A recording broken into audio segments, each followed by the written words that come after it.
O Endrick simplesmente decidiu a última partida no Lyon depois de toda a polêmica envolvendo críticas do seu treinador.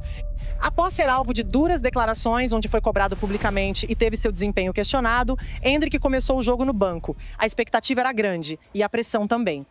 Mas quando entrou no segundo tempo, mudou tudo. Com poucos minutos em campo, mostrou personalidade, chamou a responsabilidade e decidiu o jogo, dando uma resposta direta para quem duvidou.